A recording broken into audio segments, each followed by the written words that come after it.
बोलिए श्री सत्यनारायण भगवान की जय। बोले लक्ष्मी नारायण भगवान की जय।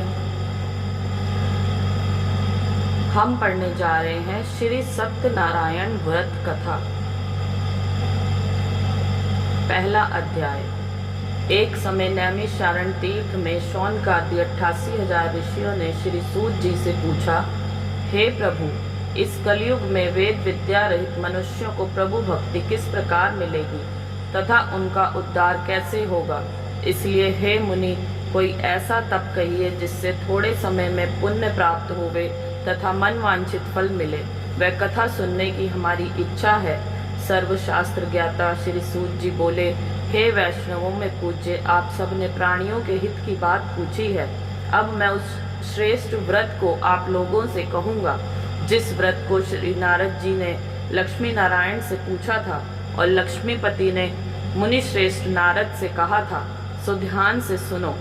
एक समय योगी राज नारद जी दूसरों के हित की इच्छा से अनेक लोकों में घूमते हुए मृत्यु लोक में आ पहुँचे।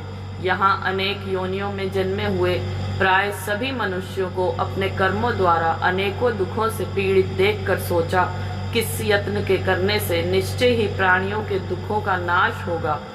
ऐसा मन में सोचकर विष्णु लोक को गए। वहाँ श्वेत वर्ण और 4 भुजाओं वाले देवों के ईश नारायण को देखकर, जिनके हाथों में शंख चक्र गदा और पद्म थे तथा वरमाला पहने हुए थे, स्तुति करने लगे, हे भगवान, आप अत्यंत शक्ति से संपन्न हैं। मन तथा वाणी भी आपको नहीं पा सकती। आपका आदि मध्य अंत नहीं है। निर्गुण स्वरूप सृष्टि के आदि भूत व भक्तों के दुखों को नष्ट करने वाले हो। आपको नमस्कार है।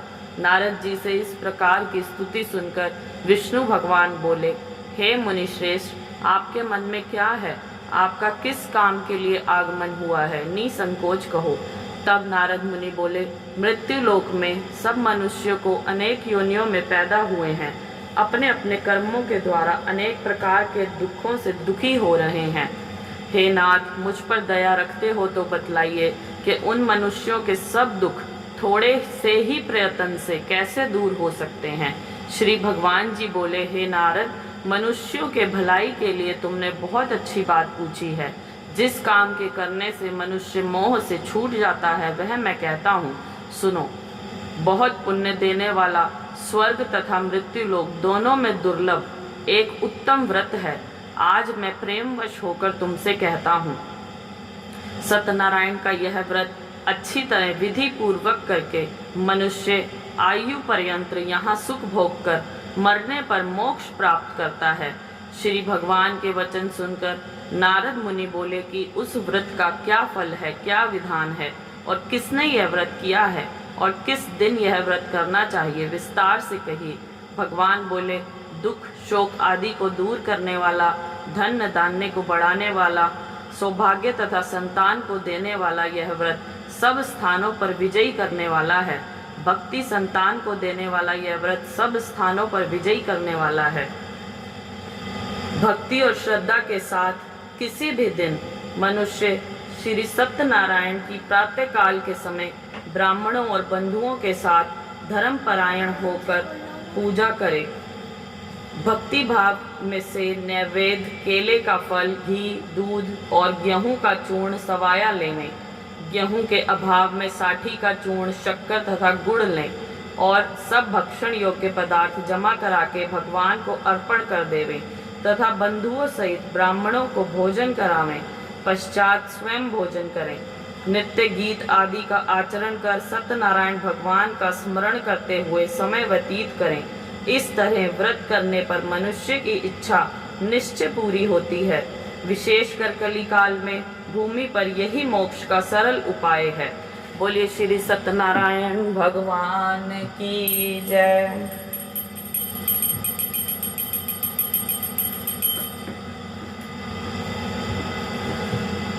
दूसरा अध्याय।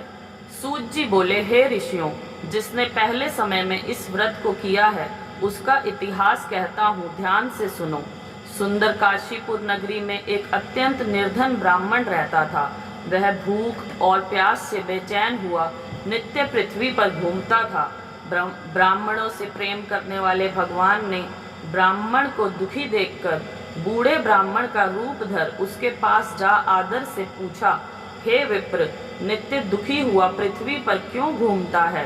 हे श्रेष्ठ ब्राह्मण, यह सब मुझसे कहो, मैं सुनना चाहता हूँ। ब्राह्मण बोला, मैं निर्धन ब्राह्मण हूँ, भिक्षा के लिए पृथ्वी पर फिरता हूँ। हे भगवान, यदि आप इसका उपाय जानते हो तो कृपा कर कहो। वृद्ध ब्राह्मण बोला कि सत्यनारायण भगवान मनवांछित फल देने वाले हैं, इसीलिए हे ब्राह्मण, तू उनका पूजन कर, जिसके करने से मनुष्य सब दुखों से मुक्त होता है। ब्राह्मण को व्रत का सारा विधान बतलाकर बूढ़े ब्राह्मण का रूप धारण करने वाले सत्यनारायण भगवान अंतर्ध्यान हो गए। जिस व्रत को वृद्ध ब्राह्मण ने बतलाया है, मैं उसको करूंगा, यह निश्चय करने पर उसे रात में नींद भी नहीं आई। वह सवेरे उठ सत्यनारायण के व्रत का निश्चय कर भिक्षा के लिए चला। उसको भिक्षा में बहुत धन मिला, जिससे बंधु बांधवों के साथ उसने सत्यनारायण का व्रत किया। इसके करने से वह ब्राह्मण सब दुखों से छूटकर अनेक प्रकार की संपत्तियों से युक्त हुआ। उस समय से वह ब्राह्मण हर मास व्रत करने लगा। इस तरह सत्यनारायण भगवान के व्रत को जो करेगा वह मनुष्य सब दुखों से छूट जाएगा। इस तरह नारद जी से नारायण का कहा हुआ यह व्रत मैंने तुमसे कहा। हे विप्रों, मैं अब और क्या कहूँ? ऋषि बोले, हे मुनीश्वर, संसार में इस ब्राह्मण से सुनकर किस किस ने इस व्रत को किया, हम यह सब सुनना चाहते हैं। इसके लिए हमारे मन में श्रद्धा है। सूत जी बोले, हे मुनियों, जिसने इस व्रत को किया है वह सब सुनो। एक समय एक ब्राह्मण धन और ऐश्वर्य के अनुसार बंधु बांधवों के साथ व्रत करने को तैयार हुआ। उसी समय एक लकड़ी बेचने वाला बूढ़ा आदमी आया और बाहर लकड़ियों को रखकर ब्राह्मण के मकान में गया। प्यास से दुखी लकड़हारा उसको व्रत करते देखकर ब्राह्मण को नमस्कार कर कहने लगा कि आप ये क्या कर रहे हैं और इसके करने से क्या फल मिलता है, कृपया करके मुझसे कहो। ब्राह्मण ने कहा, सब मनोकामनाओं को पूरा करने वाला यह सत्यनारायण भगवान का व्रत है। इसकी ही कृपा से मेरे यहाँ धन धान्य आदि की वृद्धि हुई है। ब्राह्मण से इस व्रत के बारे में जानकर लकड़हारा बहुत प्रसन्न हुआ। चरणामत ले और प्रसाद खाने के बाद अपने घर को गया। लकड़हारे ने अपने मन में इस प्रकार संकल्प किया कि आज नगर में लकड़ी बेचने से जो धन मिलेगा उसी से सत्यनारायण देव का उत्तम व्रत करूंगा। यह मन में विचार कर वह बूढ़ा आदमी लकड़ियों का अपने सिर पर रखकर जिस नगर में धनवान लोग रहते थे ऐसे सुंदर नगर में गया। उस रोज वहां उसे उन लकड़ियों का दाम पहले दिनों से चौगुना मिला। तब वह बूढ़ा लकड़हारा दाम ले और अति प्रसन्न होकर पक्के केले की पुली, शक्कर, घी, दूध, दही और गेहूं का आटा इत्यादि सत्यनारायण भगवान के व्रत की कुल सामग्री को लेकर अपने घर गया। फिर उसने अपने भाइयों को बुलाकर विधि के साथ भगवान जी का पूजन और व्रत किया। उस व्रत के प्रभाव से वह बूढ़ा लकड़हारा धन, पुत्र आदि से युक्त हुआ और संसार के समस्त भोग भोग कर बैकुंठ को चला गया। बोलिए श्री सत्यनारायण भगवान की जय। तीसरा अध्याय। सूत जी बोले, हे श्रेष्ठ मुनियों, अब आगे की कथा कहता हूँ, सुनो। पहले समय में उल्का मुख नाम का एक बुद्धिमान राजा था। वह सत्यवक्ता और जितेंद्रिय था। प्रतिदिन देव स्थानों पर जाता तथा गरीबों को धन देकर उनके कष्ट दूर करता था। उनकी पत्नी कमल के समान मुख वाली सती साध्वी थी। भद्रशिला नदी के तट पर उन दोनों ने श्री सत्यनारायण का व्रत किया। उस समय भी वहां एक साधु वैश्य आया। उसके पास व्यापार के लिए बहुत सा धन था। वे नाव को किनारे पर ठहरा कर राजा के पास आ गया और राजा को व्रत करते हुए देखकर विनय के साथ पूछने लगा, हे राजन, भक्ति युक्त चित्त से ये आप क्या कर रहे हैं? मेरी सुनने की इच्छा है, सो आप मुझसे बताइए। राजा बोला, हे साधु, अपने बांधुओं के साथ पुत्रादि की प्राप्ति के लिए यह महाशक्तिवान सत्यनारायण भगवान का व्रत व पूजन किया जा रहा है। राजा के वचन सुनकर साधु आदर से बोला, हे राजन, मुझसे इसका सब विधान कहो। मैं भी आपके कथा अनुसार इस व्रत को करूंगा। मेरे भी कोई संतान नहीं है और इससे निश्चय ही होगी। राजा से सब विधान सुन व्यापार से निर्वृत्त हो वह आनंद के साथ घर गया। साधु ने अपनी स्त्री से संतान देने वाले उस व्रत का समाचार सुनाया और कहा कि जब मेरे संतान होगी तब मैं इस व्रत को करूंगा। साधु ने ऐसे वचन अपनी स्त्री लीलावती से कहे। एक दिन उसकी स्त्री लीलावती पति के साथ आनंदित हो संसारिक धर्म में प्रवृत्त होकर सत्यनारायण भगवान की कृपा से गर्भवती हो गई और 10वें महीने में उसके एक सुंदर कन्या का जन्म हुआ। दिनों दिन वह कन्या इस तरह बढ़ने लगी जैसे शुक्ल पक्ष का चंद्रमा बढ़ता है। कन्या का नाम कलावती रखा गया। तब लीलावती ने मीठे शब्दों में अपने पति से कहा कि जो आपने संकल्प किया था कि भगवान का व्रत करूंगा, अब आप उसे करिए। साधु बोला, हे प्रिय, इसके विवाह पर करूंगा। इस प्रकार अपनी पत्नी को आश्वासन देवे नगर को गया। कलावती पितृगृह में वृद्धि को प्राप्त हो गई। साधु ने जब नगर में सखियों के साथ अपनी पुत्री को देखा तो तुरंत दूत बुलाकर कहा कि पुत्री के वास्ते कोई सुयोग्य वर देख कर लाओ। साधु की आज्ञा पाकर दूत कंचन नगर पहुंचा और वहां पर बड़ी खोज कर देखभाल कर लड़की के लिए सुयोग्य वाणी पुत्र को ले आया। उस सुयोग्य लड़के को देखकर साधु ने अपने बंधु बांधवों सहित प्रसन्नचित अपनी पुत्री का विवाह उसके साथ कर दिया। किंतु दुर्भाग्य से विवाह के समय भी उस व्रत को करना भूल गया। तब श्री भगवान क्रोधित हो गए और श्राप दिया कि तुम्हें दारुण दुख प्राप्त होगा। अपने कार्य में कुशल साधु बनिया जमाता सहित समुद्र के समीप स्थित रतनपुर नगर में गए। वहां दोनों ससुर जमाई चंद्रकेतु राजा के उस नगर में व्यापार करने लगे। एक रोज भगवान श्री सत्यनारायण की माया से प्रेरित कोई चोर राजा का धन चुराकर भागा जा रहा था, किंतु राजा के दूतों को आता देखकर चोर ने घबराकर भागते हुए राजा के धन को वहीं चुपचाप रख दिया जहां वो ससुर जमाई ठहरे हुए थे। जब दूतों ने उस साधु वैश्य के पास राजा के धन को रखा देखा तो वो दोनों को बांध कर ले गए और प्रसन्नता से दौड़ते हुए राजा के समीप जाकर बोले, ये दो चोर हम पकड़ कर लाए हैं, कृपया आज्ञा दें। तब राजा की आज्ञा से उनको कठोर कारावास में डाल दिया और उनका सब धन छीन लिया। सत्यनारायण भगवान के श्राप द्वारा उनकी पत्नी भी घर पर बहुत दुखी हुई और घर पर जो धन रखा था चोर चुरा कर ले गए। शारीरिक व मानसिक पीड़ा तथा भूख प्यास से अति दुखित हो अन्न की चिंता में कलावती एक ब्राह्मण के घर गई। वहां उसने सत्यनारायण भगवान का व्रत होते देख फिर कथा सुनी तथा प्रसाद ग्रहण कर घर रात आई।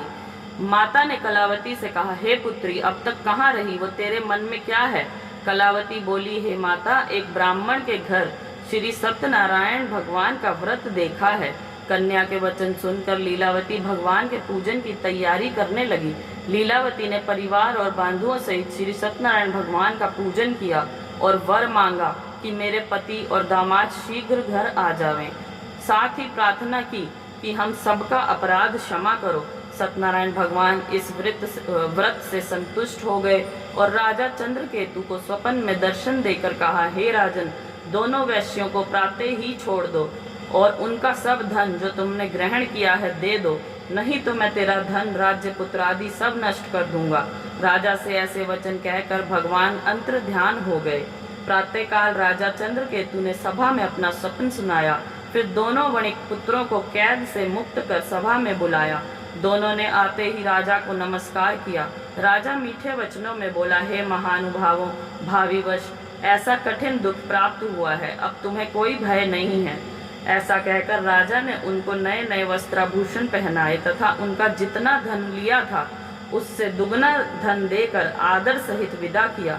दोनों वैश्य अपने घर को चल दिए। बोलिए श्री सत्यनारायण भगवान की जय। चौथा अध्याय। सूत जी बोले, वैश्य ने मंगलाचार करके यात्रा आरंभ की और अपने नगर को चला। उनके थोड़ी दूर निकलने पर दंडी वेशधारी सत्यनारायण ने उनसे पूछा, हे साधु, तेरी नाव में क्या है? अभिमानी वणिक हंसता हुआ बोला, हे दंडी, आप क्यों पूछते हो? क्या धन लेने की इच्छा है? मेरी नाव में तो बेल और पत्ते भरे हैं। वैश्य का कठोर वचन सुनकर भगवान ने कहा, तुम्हारा वचन सत्य हो। दंडी ऐसा कहकर वहां से दूर चले गए और कुछ दूर जाकर समुद्र के किनारे बैठ गए। दंडी के जाने पर वैश्य ने नित्य क्रिया करने के बाद नाव को ऊंची उठी देखकर अचंभा किया और नाव में बेल पत्ते आदि देखकर मूर्छित हो जमीन पर गिर पड़ा। फिर मूर्छा खुलने पर अत्यंत शोक प्रकट करने लगा। तब उसका दामाद बोला कि आप शोक ना करें, यह दंडी का श्राप है, अतः उनकी शरण में चलना चाहिए, तभी हमारी मनोकामना पूरी होगी। दामाद के वचन सुनकर साधु वणिक दंडी के पास पहुंचा और अत्यंत भक्ति भाव से नमस्कार करके बोला, भगवान, आपकी माया से मोहित ब्रह्मा आदि भी आपके स्वरूप को नहीं जानते, तब मैं अज्ञानी कैसे जान सकता हूँ। आप प्रसन्न होइए, मैं सामर्थ्य के अनुसार आपकी पूजा करूंगा। मेरी रक्षा करो और पहले के समान नौका में धन भर दो। उसके भक्ति युक्त वचन सुनकर भगवान प्रसन्न हो इसकी इच्छा अनुसार वर देकर अंतर्ध्यान हो गए। तब उन्होंने नाव पर आकर देखा कि नाव धन से परिपूर्ण है। फिर वह भगवान सत्यनारायण का पूजन कर साथियों सहित अपने घर को चला। जब अपने घर के निकट पहुंचा तब दूत को घर भेजा। दूत ने साधु के घर जाकर उसकी स्त्री को नमस्कार कर कहा कि साधु अपने दामाद सहित इस नगर के समीप आ गए हैं। ऐसा वचन सुन साधु की स्त्री ने बड़े हर्ष के साथ सत्यदेव का पूजन कर पुत्री से कहा, मैं अपने पति के दर्शन को जाती हूँ, तो कार्य पूर्ण कर शीघ्र आना। माता के ऐसे वचन सुनकर कलावती प्रसाद छोड़कर पति के पास गई।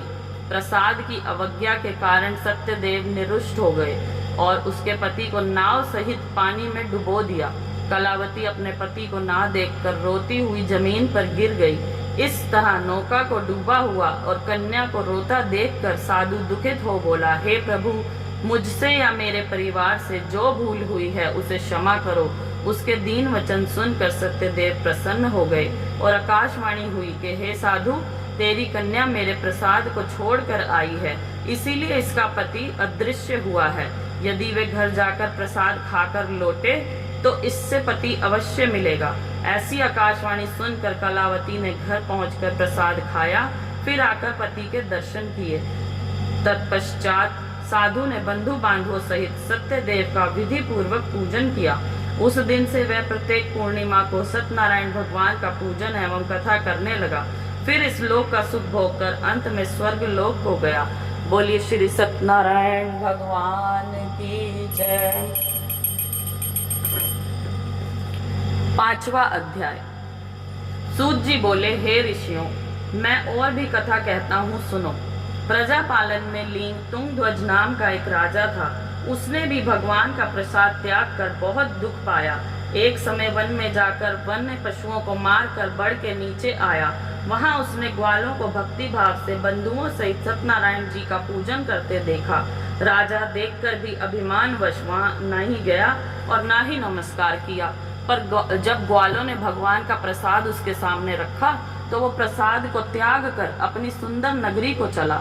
वहीं उसने अपना सब कुछ नष्ट पाया तो वह जान गया कि ये सब भगवान ने किया है। तब वह विश्वास कर ग्वालों के समीप गया और विधि पूर्वक पूजन कर प्रसाद खाया तो सत्यदेव की कृपा से पहले जैसा था वैसा ही हो गया। फिर दीर्घ काल तक सुख भोग कर मरने पर स्वर्ग लोक को गया। जो मनुष्य इस दुर्लभ व्रत को करेगा, भगवान की कृपा से उसे धन धान्य की प्राप्ति होती है तथा सब मनोरथ पूर्ण होते हैं।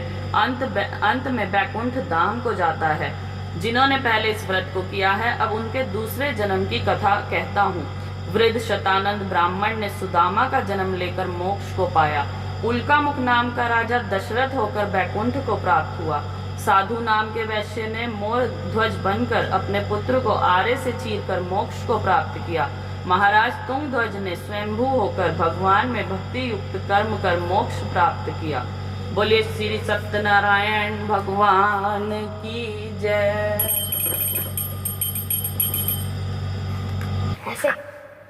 बोलिए सत्यनारायण भगवान की जय। श्री सत्यनारायण जी की आरती। जय लक्ष्मी रमना स्वामी, जय लक्ष्मी रमना। सत्यनारायण स्वामी सत्यनारायण स्वामी जनपातक हरना ओम जय लक्ष्मी रमना। रतन जड़ित सिंहासन अद्भुत छवि राजे स्वामी अद्भुत छवि राजे। नारद करत निरंजन नारद करत निरंजन घंटा ध्वनि बाजे ओम जय लक्ष्मी रमना। प्रगट भये कलि कारण द्विज को दर्श दियो स्वामी द्विज को दर्श दियो। बूढ़ा ब्राह्मण बन के बूढ़ा ब्राह्मण के कंचन महल कियो ओम जय लक्ष्मी रमना। दुर्बल भील कटारी इन पर कृपा करी स्वामी इन पर कृपा करी। चंद्रचूड़ एक राजा चंद्रचूड़ एक राजा इनकी विपत्ति हरि ओम जय लक्ष्मी रमना। वैश्य मनोरथ पायो शरदा तज दीनी स्वामी शरदा तज दीनी। सो फल भोग्यो प्रभु जी सो फल भोग्यो प्रभु जी फिर स्तुति कीनी ओम जय लक्ष्मी रमना। भाव भक्ति के कारण छिन छिन रूप धर्यो स्वामी छिन छिन रूप धर्यो। शरदा धारण कीनी शरदा धारण कीनी तिनके काज सरयो ओम जय लक्ष्मी रमना। ग्वाल बाल संग राजा वन में भक्ति करी स्वामी वन में भक्ति करी। मन वांछित फल दीना मन वांछित फल दीना दीन दयाल हरि ओम जय लक्ष्मी रमना। चढ़त प्रसाद सवाया कदली फल मेवा स्वामी कदली फल मेवा। धूप दीप तुलसी से धूप दीप तुलसी से राजी सत्य देवा ओम जय लक्ष्मी रमना। श्री सत्यनारायण स्वामी जी की आरती जो कोई नर गावे स्वामी प्रेम सहित गावे। कहत शिवानंद स्वामी कहत शिवानंद स्वामी मन वांछित फल पावे ओम जय लक्ष्मी रमना। जय लक्ष्मी रमना स्वामी जय लक्ष्मी रमना। सत्यनारायण स्वामी सत्यनारायण स्वामी जनपातक हरना ओम जय लक्ष्मी रमना। बोलिए श्री सत्यनारायण भगवान की जय। बोल सत्यनारायण भगवान की जय। आ जाओ भगवान देर क्यों लाइए स्वामी तेरे दर पे आइए। आ जाओ भगवान देर क्यों लाइए स्वामी तेरे दर पे जगाइए। दिलनी के बेर सुदामा के कंदुल, दिलनी के बेर सुदामा के छाव, रुच रुच भोग लगाओ देर क्यों लाइए। असां भी तेरे दर ते अलख जगाइए। आ जाओ भगवान देर क्यों लाइए। असां भी तेरे दर ते अलख जगाइए। जो कोई इस भोग को खावे, जो कोई इस भोग को खावे, सोई अमर हो जाए देर क्यों लाइए। असां भी तेरे दर ते अलख जगाइए। आ जाओ भगवान देर क्यों लाइए। असां भी तेरे दर ते अलख जगाइए। आ जाओ भगवान देर क्यों लाइए। असां भी तेरे दर ते अलख जगाइए। दुर्योधन का मेवा त्यागा, दुर्योधन का मेवा त्यागा, साग विदुर घर खाए देर क्यों लाइए। असां भी तेरे दर ते अलख जगाइए। साग विदुर घर खाए देर क्यों लाइए। असां भी तेरे दर ते अलख जगाइए। सब संगत की ये हो अर्जी, सब संगत की ये हो अर्जी, मानो न मानो तुम्हारी मर्जी, मानो न मानो तुम्हारी मर्जी, सबको दर्श दिखाओ देर क्यों लाइए। असां भी तेरे दर ते अलख जगाइए। उन्हें आ जाओ भगवान देर क्यों लाइए। असां भी तेरे दर ते अलख जगाइए। बोल श्री सत्यनारायण भगवान की जय। बोल कृष्ण कन्हैया लाल की जय। बोल सच्चे दरबार की जय।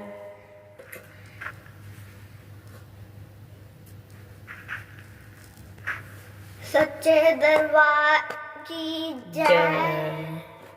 बोल सच्चे दरबार की जय। बोल सच्चे दरबार की जय। जय जय।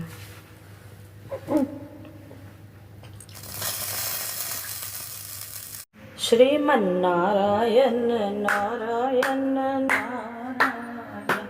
बद्री नारायण नारायण नारायण, श्रीमन्नारायण नारायण नारायण, बद्री नारायण नारायण नारायण, श्रीमन्नारायण नारायण नारायण, बद्री नारायण नारायण नारायण, श्रीमन्नारायण नारायण नारायण, बद्री नारायण नारायण नारायण, श्रीमन्नारायण नारायण नारायण, लक्ष्मी नारायण नारायण नारायण,